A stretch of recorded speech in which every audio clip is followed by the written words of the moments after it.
Room 103, the motel I should have never stayed in. This happened in December 2022. I was driving from Missouri to Colorado to visit my cousin. Around 10:30 p.m., I got tired. The roads were empty and it was freezing cold. I saw a small, old motel on the side of the highway. Just a flickering red neon sign that said motel. No name, no brand. The parking lot was completely empty. I should have kept driving, but I didn't. I pulled in and parked right in front of the lobby. As I stepped out, a cold wind hit me hard. The place felt abandoned. There were no other guests, no lights in any windows, no sound except for the buzzing neon sign. Inside the front office, an old man was sitting behind the counter. He looked to be in his 60s, maybe 70s. Pale skin, thin hair, and a weird expression. He didn't greet me, didn't even blink. I asked if there were any rooms. He nodded once and said, "Room 103. No ID check, no questions." He just handed me a key, not a card, an actual old-fashioned metal key with a rusted keychain. I said thanks. He didn't respond. Walking to the room, I noticed how quiet everything was. No wind, no crickets, just silence. The motel had 2 rows of rooms, all dark. Mine was at the far end, room 103, right next to a line of trees. The key turned easily. I stepped inside. The room was cold, smelled like stale cigarettes and something else I couldn't place, maybe mold. The lights were dim and flickered when I turned them on. The bed looked old, but I was too tired to care. I locked the door, closed the curtains, and lay down. I left the bathroom light on and the door half open, just to feel a little less alone.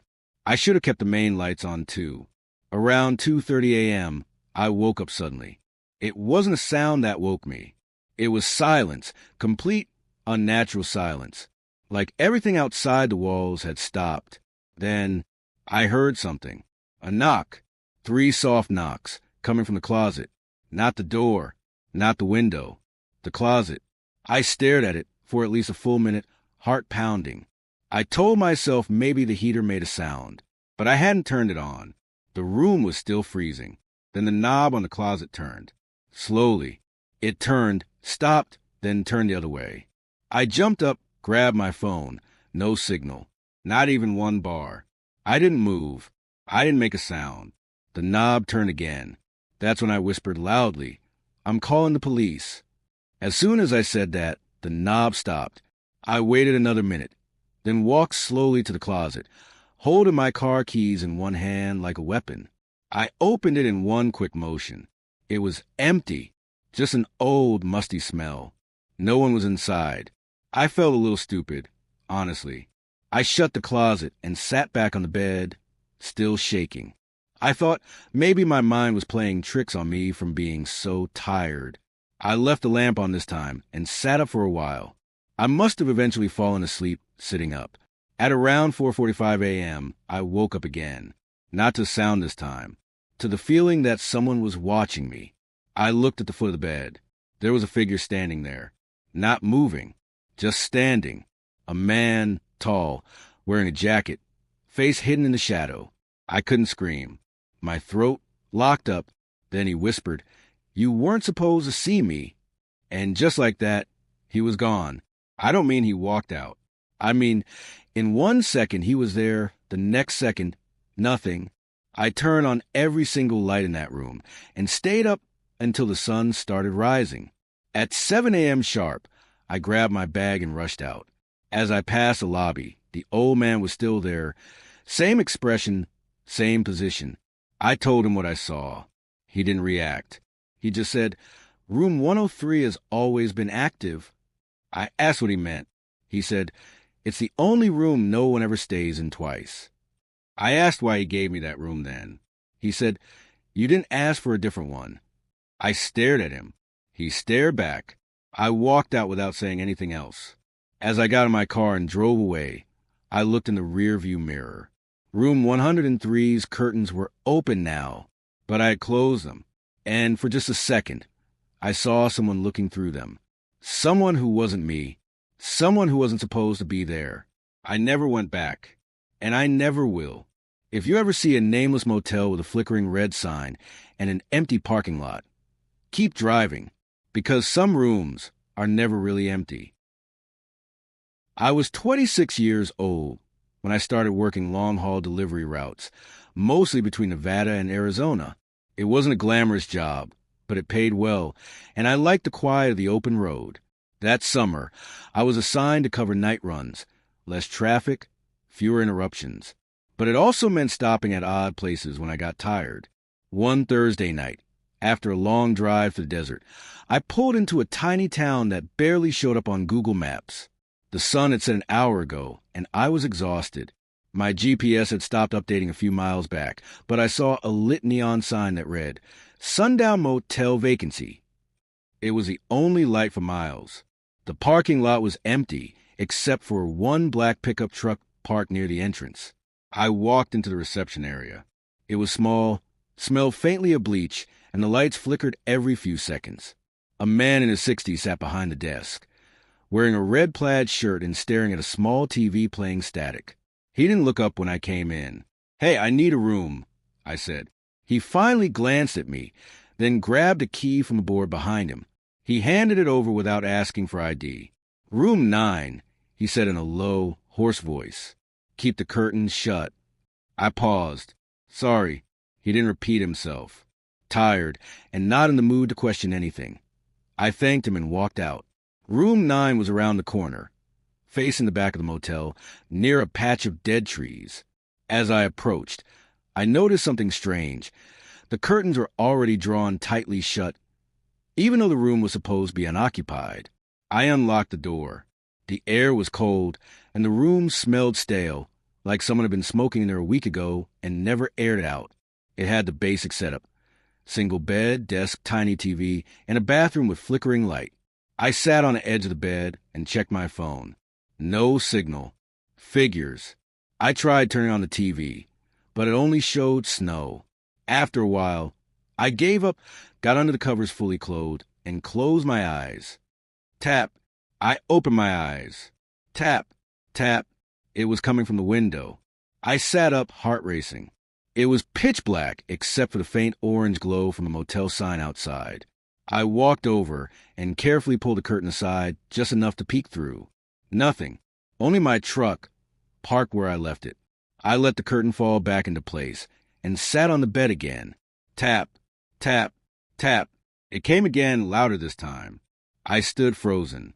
I could swear it was from inside now, maybe from the closet door. I turned slowly. The closet was closed, but something felt wrong, like the air shifted. I grabbed the doorknob and yanked it open. Empty. No coat hangers. No shelves. Just darkness and the hollow sound of an old space that hadn't been used in years. I sighed and closed it again. Then I noticed the mirror above the desk had a smudge, no, a fingerprint. 5 long smudges, like someone had pressed their hand against the glass from the inside. I stared at it for a while, trying to make sense of it. Then my phone buzzed. It had signal for a brief moment, just enough to receive one notification. A picture from an unknown number. It was a photo of me, asleep on the bed, taken from the foot of the mattress. I looked around the room wildly. There was no one there. That was enough. I grabbed my keys and rushed out. Outside, the air was dry and strangely quiet. I looked around. My truck was there, the same black pickup truck, still parked by the lobby. No signs of movement. I headed to the lobby to demand answers, but the reception was empty. The old man was gone. No lights. The static TV was off. The key rack behind the desk was full. Every key, including room 9. My key was still in my hand. I didn't wait. I ran back to my truck, jumped in, and locked the doors. I turned the key. Click, click. The engine didn't start. Then I saw it. A figure standing outside my window. Not moving, just watching. He wore a motel bathrobe, face pale and blurry like a fog mirror. And in his hand, he held a phone. My phone. The same phone I had in my pocket. I looked down. It was gone. I didn't see him move, but he was no longer outside my window. He was at the front of my truck now. Then the headlights turned on by themselves. Blinding white filled the cab, and I passed out. When I woke up, it was morning. I was in room 9. The curtains were open. Sunlight filled the room. My phone was on the nightstand, showing no messages or photos. The mirror was clean. Closet door wide open. I packed up and walked to the lobby. The reception was still empty, but now there was a picture frame on the counter. It was dusty. I wiped it and looked. It was a photo of a man in a motel uniform. The name tag said, Earl. Same plaid shirt. Same face. The date? 1994. I left the key on the counter and walked out. The black pickup truck was gone. So was my truck. Only one thing was in the parking lot now. A different vehicle. A dusty old sedan with flat tires. The plates expired in 2003. I started walking. I didn't stop until I hit a gas station 12 miles down the highway. I asked the clerk about Sundown Motel. He frowned. That place burned down 15 years ago. The end. I had just finished a long shift at work when I decided to hit the road. A 3-hour drive ahead of me was the last thing I wanted to do, but the promise of some peace and quiet kept me going. I'd passed through enough small towns by now to know that motels on the side of the highway weren't always the best place to stop. But my eyes were heavy, and the pull of sleep was stronger than my better judgment. As I drove deeper into the desert, the night grew darker. My phone had no signal, and the only light was the occasional flash of my headlights illuminating the empty road. That's when I saw it, a lone motel sign, flickering faintly against the night sky. Sunset Motel. I pulled off the highway and into the lot. There wasn't a single car parked there, not even a telltale sign of a single person at the front desk. The neon sign buzzed eerily, casting an orange glow across the cracked pavement. I wasn't sure if it was the place's isolated nature or the dim lighting, but something about it felt off. I walked into the lobby. The door creaked as I entered. The place was almost too quiet. No one greeted me at first, so I leaned over the counter. A woman with unkempt hair and pale skin stood behind it, staring at a piece of paper. She didn't seem to notice me right away. "Excuse me," I said, my voice slightly louder than I intended. She slowly lifted her head, her eyes darting over to me. Her face was expressionless, but there was something unsettling about her gaze. It was like she was looking right through me. "Room," she muttered. I nodded, a little confused by her lack of emotion. "Yeah, just a single for the night." Without a word, she grabbed a key off the rack and handed it to me. There was no price, no paperwork, nothing, just a key. "Room 108, she said flatly. I nodded again, thankful to be done with the exchange. She didn't even ask for payment, and that made me feel even more uneasy. The hallway leading to room 108 was dimly lit. The air felt stale, almost too still, and the doors looked old, their paint chipped and peeling. As I walked, the floorboards creaked beneath my feet, echoing throughout the empty space. I couldn't help but glance over my shoulder, half expecting someone to be watching me from behind. I reached room 108 and slipped the key into the lock. The door opened with a faint groan, and I stepped inside. The room was small but clean, with the basic setup, one bed, a desk, and an old TV that didn't seem to work. The smell of disinfectant lingered in the air, but there was something else, too, something faint like old, wet wood. I shrugged it off, set my bags on the bed, and locked the door behind me. Midnight came. I had been tossing and turning for hours, unable to get comfortable. The bed felt stiff, the room too cold, and the silence was overwhelming. But I finally drifted off into an uneasy sleep. That's when I heard it. Knock, knock, knock. It was soft at first, almost too quiet to hear, but then it came again, louder this time. 3 knocks, followed by a long pause. I lay there frozen. Who could be at the door at this hour? I hesitated, debating whether I should answer it. The knocks came again, more insistent this time.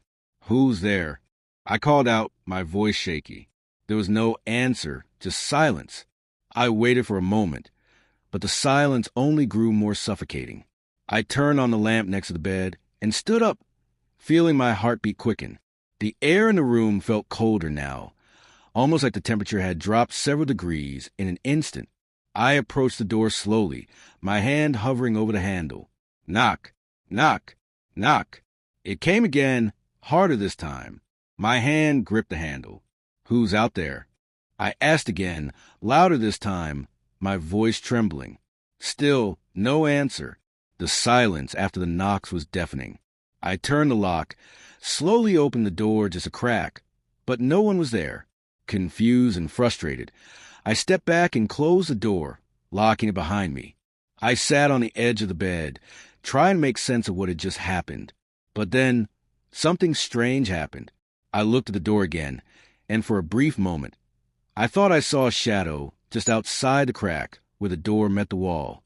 A figure. I rushed to the peephole and looked out. Nothing. I was now wide awake, every muscle in my body tense. I couldn't shake the feeling that something wasn't right.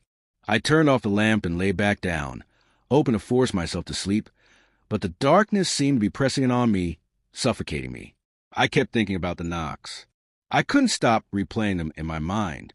The feeling of someone being on the other side, watching me, waiting. The clock struck 2 a.m. That's when the door rattled. I jumped out of bed, my heart racing. It was coming from the same door, the one I had just locked. Rattle, rattle, rattle. The door shook violently, as if someone was trying to force it open. But there was no way no one could get in. I was sure of it. I grabbed my phone to call the police, but there was no signal. I was alone, completely alone. The rattling stopped. And then, just as suddenly as it had started, I heard a voice. It was faint but unmistakable. Let me in. It wasn't a man's voice or a woman's. It was something in between, a rasping, unnatural sound, as if the very air around it was twisted. I backed away slowly, my eyes glued to the door. I couldn't move. My legs were frozen in place. Knock, knock, knock. It came again, but this time it was different. The knock was followed by a whisper, a voice too low to understand, but the tone, it made my skin crawl. I grabbed my things and rushed to the window, trying to escape, but the window wouldn't open. It was sealed shut. I was trapped. The door rattled again, and I could feel the weight of something on the other side, pressing against it. I could hear the breath, long, shallow inhales, like something was waiting just on the other side.